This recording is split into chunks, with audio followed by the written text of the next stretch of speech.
안녕하세요. 올해 30으로 이제 결혼 첫 해를 보내는 여자입니다. 정말 이런 고민할 가치도 없는 일로 골머리 썩은 사람은 이 세상에 아마 저밖에 없을 거예요. 남편은 저보다 2살이 많은 연상입니다. 남편한테는 불우한 과거사가 있었습니다. 어머님 없이 아버님과 둘이 살고 있는 건 연애하면서 알고는 있었는데 자초지종에 대해서는 이야기해준 적이 없어요. 말하기 껄끄러워하는 것 같아서 자세한 부분에 대해서는 제가 먼저 물어본 적이 없어요. 내막을 알게 된다고 해도 제가 남편을 과거 이야기를 가지고 달리 볼 것도 아니고 때가 되면 어련히 저에게 말해줄 거라 믿었거든요. 연애를 한 지 조금 시간이 지나고 결혼 이야기가 본격적으로 오고 가기 시작하면서 그때 저에게 처음 말해줬어요. 아버지랑 단 둘이 살고 있는 이유는 아버님하고 어머님이 이혼을 하셨기 때문이었네요. 별로 어렵게 할 이야기는 아닌 것 같은데 뭘 숨기고 사는가 싶었어요. 그런데 두 분이 이혼하는 과정에서 남편이 어린 마음에 마음고생을 많이 했나 봐요. 그때쯤에서 아버님이 끊었던 술도 다시 마시고 어머니랑 다투는 걸 매일같이 봤어야 했다네요. 오죽하면 아직도 엄마가 필요한 어린 나이였던 남편이 나서서 어머님한테 이렇게 당하고만 살지 말고 그냥 이혼을 하라고 말했을 정도랍니다. 결국에는 두 분은 이혼을 하게 되었고 그 과정에서 남편은 아버지 밑으로 그리고 여동생은 어머님 밑으로 뿔뿔이 찢어지게 되었다네요. 남편도 어머니를 따라 가고 싶었지만 저렇게 매일같이 술 드시는 아버지가 혹시 잘못되시기라도 할까봐 아버지 곁에 남았던 거고요. 본인이 내린 선택이기는 하지만 어린 마음에 졸지에 이산가족을 만들어 놓은 아버지가 참 미웠다고 합니다. 그동안 아버지랑 살면서도 어머니와는 지속적으로 연락도 하고 자주 찾아뵙고 하면서 지냈다고 합니다. 여동생하고도 사이가 좋은 편이어서 동생하고도 자주 연락을 했고요. 동생은 저도 만난 적이 있는데 자취하고 있다고 들었으니까 동생이 어머니 쪽으로 가 있고 남편이 아버지 쪽에 가 있고 하는 사실은 상상도 못하고 있었지요. 아버님은 이혼하시고 나서는 다시 정신을 차리셔서 얼마 지나고부터는 술도 끊으시고 다시 원래 모습으로 돌아오셨다고 해요. 그래서 남편이 커오면서 딱히 마음고생 시키신 것도 없었고 남편 좋은 대학 보내고 좋은 회사 취직시킬 정도로 열심히 뒷바라지를 해주셨다고 하네요. 하지만 남편은 이렇게 잘해주실 거였으면 왜 술은 다시 마셔서 이혼까지 했어야 했는지 하는 식으로 말하는 거 보니 아버지에 대한 원망이 조금은 남아있는 듯 했습니다. 아버지가 술도 끊으시고 다시 좋은 가장의 모습으로 돌아왔어도 두 분은 다시 합치실 생각이 없었답니다. 남편이 중간에서 엄청 노력했지만 역부족이었다네요.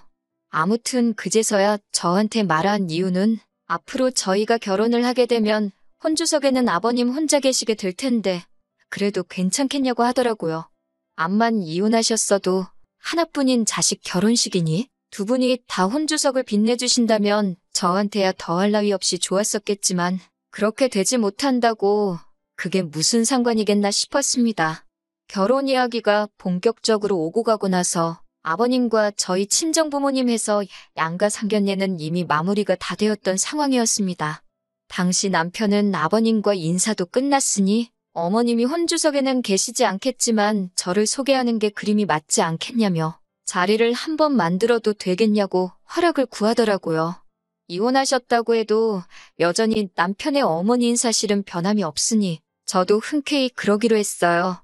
남편의 여동생은 저도 몇 번 만났고 혼자 서울에 자취를 하고 있었기 때문에 어머님은 혼자 서울에서 조금 떨어진 지방 중소도시에서 지내고 계셨습니다. 거리도 있고 한동안 코로나로 난리도 아니었으니 남편도 요 근래에는 통 찾아뵌 적이 없었나 봐요. 그 당시에 저에 대한 이야기를 따로 해준 적이 없었는지 어머님은 남편이 저를 결혼할 사람이라고 소개했을 때 많이 놀라는 눈치였습니다. 그리고 소개시킬 거면 미리 말을 해주지 그랬냐며 한마디 하셨어요. 조금 분위기 좋은 식당에서 만날 걸 그랬다고 하시더군요. 저도 남편한테 소개시키러 오는 자리를 어머님한테 미리 말씀도 안 드린 거냐 한마디 했어요. 남편은 너스레를 떨면서 깜짝 놀래켜주고 싶었다고 말하는데 그런 모습을 보아하니 떨어져 지냈다고 해도 남편이 어머님과 이런 장난을 주고받을 정도로 사이가 많이 좋구나 하는 생각이 들었습니다. 솔직히 보기 좋더라고요. 그런데 어머님하고 한참 식사를 하고 있는데 어머님이 이 자리에 한 분이 더 오셔도 되냐고 물어보더라고요. 남편이 누구시냐 물었는데 어머님도 똑같이 너희들 깜짝 놀래켜주고 싶으니 당신도 말을 안 해주겠다고 하셨습니다.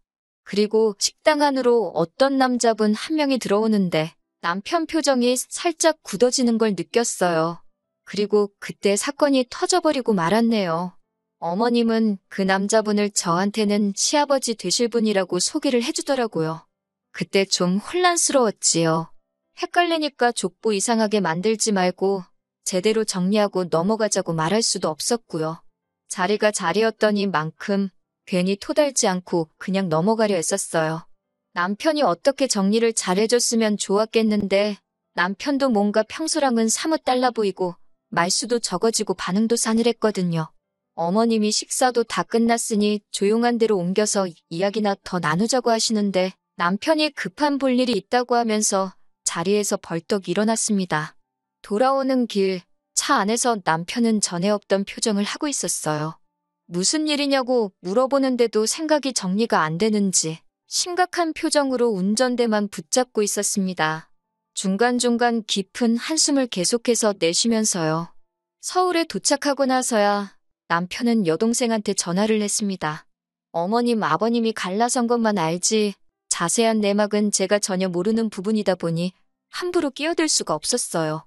그런데 남편은 말 그대로 멘붕이 왔는지 어이없어 하면서 말을 잇지 못하더라고요. 남편은 생각이 정리가 겨우 다 된 건지 그제서야 저한테 입을 열었습니다. 눈가에는 눈물까지 고여서 자기는 이제 어떡하냐고 하면서 제 앞에서 처음 눈물을 보이더라고요. 참 놀라운 이야기였습니다. 아버님하고 어머님이 이혼할 때쯤에서 아버님께서 술 취해서 항상 어머님한테 폭언을 하며 언급하던 사람이 있었답니다. 어머님은 말도 안 되는 소리 하지 말라고 했고 아버님은 항상 술에 취해서 그러고 계셨으니 남편 눈에는 그게 다 아버님께서 어깃장을 부리고 있었다고 믿었던 거예요. 그리고 오늘 그 자리에 저희들한테 소개해준 그 사람이 아버지가 항상 어머니와 싸울 때마다 언급하던 그 사람이라는 거예요. 아버님이 술 마시고 부리는 주사와 의처증 때문에 어머니가 도망갔다고 그렇게 믿어왔는데 그게 아니었던 겁니다. 어머님이 다른 남자를 만나고 있던 게 사실이었고 아버님은 그 사실을 견디기 힘들어 끊었던 술을 입에 다시 대기 시작하셨던 거고요. 그렇다고 술을 이기지 못해 가족들한테까지 피해를 끼친 아버님 잘못이 없어지는 건 아니겠지만 남편이 원망했어야 하는 건 아버님이 아니라 어머니였다는 거죠. 동생은 이미 오래전부터 어머니가 그분을 만나고 있다는 사실을 알고 있었답니다. 자기도 이 꼴 저 꼴 보기 싫어서 독립해서 무작정 서울로 상경한 거라고 하고요. 그 과정에서 아버님한테 도움도 많이 받았다고 하네요. 다 알면서도 남편한테 말 안 해준 건? 아버님이 아들 어미 사랑이 저런데 혹시나 마음의 상처라도 받으면 어떡하냐고 비밀로 해달라고 부탁을 했었다고 하더라고요. 여동생 입장에서도 어머니가 진짜 그 사람을 남편이라고 소개할 거라고는 상상도 못했던 일이기에 그냥 그동안 알면서도 아버님 부탁 때문에 남편에게는 쉬쉬하고 있었던 거라고 합니다. 아버님 또한 아들이 상처받는 게 싫어서 남편한테는 따로 해명을 하지 않았던 거였고요. 심지어 어머님이 저한테 시아버지라고 소개해준 새아저씨는 가정이 또 따로 있는 분이라고 하더라고요. 남편 동생 말로는 이혼만 해주면 어머니랑 살림을 합치실 거라고 했다는데 15년 세월 흐르는 동안 아직도 어머님은 이혼까지 해가며 그 집구석에서 첩대접을 받으며 생활하고 있던 상황이었습니다. 남편이 자기가 아버지를 오해했다며 자기는 어떻게 하는 게 좋겠냐고 하더라고요. 평생을 그렇게 알고 지내왔는데 자초지종을 알게 된 정신적인 충격이 너무 커 보였어요. 그 충격의 크기가 얼마나 큰지 제가 감히 가늠할 수조차 없겠죠.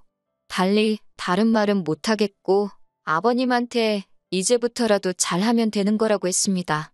아버님이 비밀로 하신 것도 나름의 이유가 있지 않았겠느냐고요. 뒤늦게라도 오해가 풀렸으니 더 다행인 거고 그게 우리 결혼하기 전이라서 더 다행인 거라고 남편을 다독여줬습니다. 남편도 생각했던 것보다 금방 털어내고 일어났어요. 자기가 마음고생한 게 힘들어한다고 없어진 것도 아니고 말이죠. 남편은 남편 나름대로 여기까지 와서 돌이킬 수 없으니 그냥 여태껏 해왔던 만큼 하고 늦게나마 아버님께 더 많은 효도를 하는 걸로 마음 정리를 한 것 같더라고요. 솔직한 마음에 남편이 어머님에게 미련을 두는 것부터가 이해가 가질 않았습니다. 여태껏 해온 만큼 한다는 말이 도무지 이해가 가지를 않았어요. 몇 번이고 아들한테 진실을 말할 기회가 있었는데 그동안 이런 방구도 없다가 정말 말도 안 되는 타이밍에 사실은 당신이 바람핀 게 맞다고 충격 고백을 해버린 거잖아요. 하지만 남편 마음에 내심 어머님이 불편해지기는 한 것 같더라고요. 물어보지는 않았지만 그 뒤로 어머님께 따로 연락을 드리거나 한 적은 없는 것 같았어요. 그런데 어느 날 저한테 어머님으로부터 연락이 오게 되었습니다. 결혼 준비는 잘 되고 있느냐 하는 안부 전화인 줄 알았어요. 혼주석은 아니더라도 하객으로 오시기로 했으니 그런데 남편이 통 연락이 없으니 결혼식 날짜도 언제인지 모르고 궁금해서 전화했다 하시더라고요. 문제없이 결혼 준비도 잘 되고 있고 날짜는 아직 안 잡혔으니 잡히자마자 바로 알려드리겠다 대답했습니다. 그런데 어머님이 다짜고짜 저한테 그러는 게 아니라고 하더라고요. 결혼이라는 게 일륜지대사인데 시어머니인 자기가 상황을 속속들이 알고 있어야 한다면서요. 그렇게 잔소리가 이어지다가 결국 저한테 전화한 본론을 꺼내시더군요. 예단은 어떻게 하기로 했냐고 물으시는 거예요. 저는 그 말을 듣고 순간 흠칫했습니다. 다른 남자랑 새살림 차려서 이혼하신 시어머니한테 예단까지 하는 게 맞나 싶었거든요. 제가 말을 잇지 못하고 있으니 자기가 큰 거 바라는 게 아니고 지금 살고 계시는 집이 많이 낡았으니 도배랑 장판이며 간단한 리모델링 정도만 해주면 된다고 하시면서 자기가 견적도 다 받아놨다고 자기 계좌로 500만 원만 보내주면 된다고 하시는 거예요. 어이가 없었어요. 솔직히 예단이나 그런 걸 떠나서 이건 거의 삥 뜯는 거나 마찬가지잖아요? 그래도 남편과 어머님의 관계도 있었고 하니 제가 남편하고 상의해보고 연락을 다시 드리겠다 했습니다. 그런데 어머님은 예단은 원래 여자 쪽에서 해가는 건데 당신 아들과 상의할 필요가 뭐가 있느냐고 하시더군요. 해달라는 대로 해드려야 하나 말아야 하나 솔직히 며칠 고민했어요. 어머님한테 말했기를 남편하고 상의해본다고 했지만 괜히 말했다가 남편이 엄마 편을 들면 그건 그거대로 화가 날 것 같고 그렇다고 남편한테 엄마랑 나랑 둘 중에 하나 정해라고 하는 것 같기도 했거든요. 그런데 혼자 그러고 있어봐야 몇 번을 생각해도 아닌 건 아닌 거거든요. 제가 해줄 것도 아니고 오히려 어머님이 어머님대로 남편한테 저를 이상한 사람 취급하며 전화를 하게 만들 바에 제가 선수 치는 게 낫겠다 생각해서 남편한테 말했어요. 남편은 그 자리에서 딱 잘라서 그걸 왜 해주냐며 해줄 필요 없다고 단칼에 정리를 해주더라고요. 그것도 모자라 바로 어머님한테 전화해서 그건 동생 시집 보내실 때 동생 남편 쪽에 물어서 받으시라 강하게 말하더군요. 제가 왜 이걸 여태 혼자서 고민했나 싶을 정도로 시원하게 말을 해줘서 한시름 놓았습니다. 그래도 평생 연락하며 지내온 어머니인데 팔이 안으로 굽지는 않을까 내심 걱정했었으니까요. 결혼식 얼마 남기지 않고 어머님이 그것 때문에 기분이 상해서 그러신 건지는 모르겠지만 막무가내로 당신이 혼주석에 새아저씨랑 같이 해서 앉아야 쓰겠다고 억지를 부리시기 시작했습니다. 그래도 아들 결혼식인데 엄마가 당연히 혼주석에 앉아야지. 하객으로 부를 생각을 하느냐고 저희 보고도 생각이 짧다고 뭐라 하셨어요. 아버님까지 같이 해서 셋이서 앉아있으면 되는 거 아니냐고 억지를 부리시는데 남편도 이때는 속이 많이 상해 보였습니다. 그래도 어머니 과거 마음에 묻고 아무 일도 없었던 것처럼 살기로 마음먹었는데 들어주기 힘든 요구를 계속해서 해오시니까요. 결과적으로는 어머님의 요구는 받아들여지지 않았고 기어코 어머님은 아들 결혼식에 얼굴도 내비치지 않았습니다. 남편은 덤덤하게 넘어가려고 했지만 많이 아쉬워 보였어요. 아무튼 그렇게 저희는 결혼식을 무사하게 끝마치고 정식으로 부부가 되었지요. 그리고 얼마 전 추석 연휴가 시작하기 얼마 전의 일입니다. 결혼 후에 첫 추석이니 저희가 계획을 세우기를 첫날에는 아버님 댁에서 하루 보내고 둘째 날에는 친정에서 하루 보내고 나머지 날들은 집에서 푹 쉬는 걸로 나름대로 계획을 세우고 있었습니다. 그런데 갑자기 제 전화기가 울리는데 평소와 똑같은 벨소리였는데 그날따라 소리가 불길하게 느껴지더라고요. 안 좋은 예감은 틀리는 법이 없다더니 어머님한테서부터 걸려온 전화였습니다. 결혼 전에는 예단 안 준다고 삐치고 그것 때문에 결혼식도 참석 안 하신 어머님이 하실 만한 말씀은 아니었던 것 같습니다. 이번 추석의 명절 당일날 동생 데리고 같이 내려오라고 하시더군요. 그날은 남편하고 친정에 가기로 정했다고, 그래서 못 찾아뵙겠다고 말씀드렸더니 저보고 그러는 거 아니라고 하시면서 양가를 똑같이 챙겨야 한다고 하시더라고요. 양가 똑같이 챙길 거라고 연휴 시작하면 아버님 댁에서 하루 보내고 명절 당일날에 친정에서 하루 보내기로 한 거다 하고 설명을 드렸죠. 그러니까 어머님이 여자는 명절 당일에 친정을 가는 거 아니라고, 그러니까 친정에는 명절 다음 날 가고 저희 보고 명절 당일에는 시댁으로 내려오라는 겁니다. 그 집구석이 시댁이라고 하는 것도 어이가 없었지만 더 어이가 없는 말을 이어서 하시더라고요. 첫 명절이니만큼 자기도 며느리가 차려주는 밥 한번 먹어봐야겠고 아들내외한테 효도도 받아야겠다고 하시면서요. 효도를 계속 강조하시는 걸 보니 내려와서 밥을 해주든 사주던지 하고 용돈까지 달라고 길게 돌려서 하시는 말로밖에 안 들리더군요. 듣고만 있기에는 너무 안타까워서 한마디 했습니다. 어머님한테 아무리 착각은 자유라지만 잘못해도 너무 잘못 생각하고 계시는 거 아니냐고요. 제가 어머님을 아줌마가 아니라 어머님이라고 불러드리는 이유는 남편을 낳아주신 분이기에 어머님이라고 불러드리고 있는 것일 뿐, 제가 남들 하나밖에 없는 시댁을 저 혼자만 2개를 갖고 싶어서 어머님이라고 부르고 있는 게 아니라고요.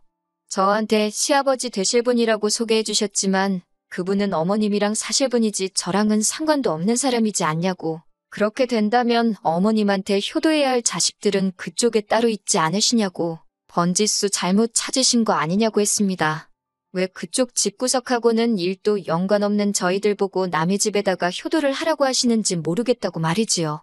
자꾸 모르는 집에 효도하라고 강요하시면 저도 어머님을 어머님이라고 부르지 못하고 아줌마라고 불러야 한다고 말씀드렸어요. 어머님이 중간중간에 끼어들면서 제 말을 끊으려고 하고 말 다 했냐고 성질을 부리셨지만 아랑곳하지 않고 저도 어머님이 끼어든 말에 다시 끼어들어서 제가 하고 싶던 말 다 했습니다. 그동안 알게 모르게 마음고생하고 아직도 마음속에 죄책감을 가진 채 상처 속에 살아가는 남편을 떠올리니까 너무했다는 생각도 들지 않고 말이 술술 쏟아져 나오던걸요? 어머님은 저보고 말 잘했다고 이거 다 녹음해놨으니 자기 아들 들려주고 저는 책임지고 당신이 이혼을 시키겠네 어쩌네 하시더라고요. 그래서 저도 그러실 수 있으면 그렇게 하시라고 했습니다. 이미 제가 엎질러버린 물이고 남편이 만약에 제가 아니라 어머니를 택할 사람이라면 하루라도 빨리 털고 헤어지는 게 맞다고 생각했거든요. 남편이 퇴근할 시간이 지나서도 집에 오지를 않더라고요. 전화를 아무리 걸어도 통화 중이고 솔직히 이때 저도 안 좋은 생각을 했습니다. 어머니랑 뭔 이야기를 저렇게 오래 하길래 아직도 통화 중이고 집에도 들어올 생각을 안 하는지 걱정이 돼서 지하주차장 쪽으로 내려가니 남편이 차 안에서 통화를 하고 있더라고요. 얼마나 통화에 열중했는지 제가 근처를 지나가는데도 보지 못하고 무슨 이야기를 했는지 모르지만 제가 차 근처에 갔을 때는 통화가 마무리되고 있는 상황이었습니다. 남편은 화가 많이 나 보였고 차 밖에도 소리가 새어나올 정도로 큰 목소리로 전화를 하고 있었네요. 어머니 때문에 자기가 아버지와 평생 오해도 풀지 못할 뻔했고 동생도 저한테 비밀을 가진 채 살아갈 뻔했다고. 그런데 이제는 그걸로 모자라서 전화해서 한다는 말이 평생 함께하기로 약속한 아내하고 이혼하라고 하시냐고. 그럴 일은 죽었다 깨나도 없을 거고 어머니가 나를 아들로서 전화하는 것도 오늘이 마지막이고 자기 볼 일도 2번 다시는 없을 거라 말하고 전화를 끊더군요. 그리고 마음 정리가 안 되는지 분이 안 풀리는 건지 차 운전대에 기대서 한참 고개를 숙이고 있었습니다. 한참을 혼자 내버려뒀다가 너무 오래 걸리길래 유리창을 톡톡 노크해줬네요. 남편은 화들짝 놀라서는 차 밖으로 나오더군요. 그러면서 저한테 사과를 해왔습니다. 이미 예단 이야기 나왔을 때, 아니, 저한테 그 자식을 시아버지라고 소개했을 때부터 진작에 연을 끊어버렸어야 했는데 자기가 모질지가 못해서 못 볼 꼴 보게 만들었다고 미안하다고 하더라고요. 그리고 자기가 정신 차릴 수 있게 만들어줘서 고맙다고 앞으로 보란 듯이 행복한 가정을 꾸리겠다고 약속해왔습니다. 어머님한테 유독 약한 것 같아 걱정했는데 아무리 제가 일을 저질러 놨지만 저렇게 해결해 놓은 거 보니 저도 제가 사람 보는 눈이 정확했던 것 같아요. 추석도 잘 보냈습니다. 저희가 가는 날 맞춰서 신우도 따라왔었습니다.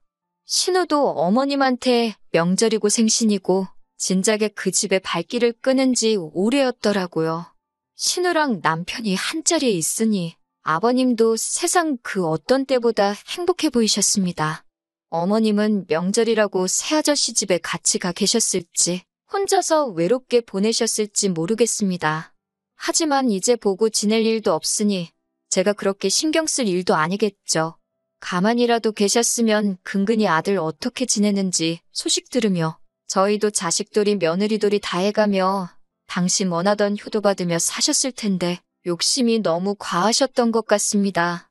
이렇게 되었으니 저도 어머님이 바라는 대로 되지 않게 남편하고 누구보다 더 행복하게 살아가려고 해요. 긴 이야기 여기까지 다 들어주셔서 너무너무 감사하고 좋은 날, 좋은 하루 되기를 기원합니다.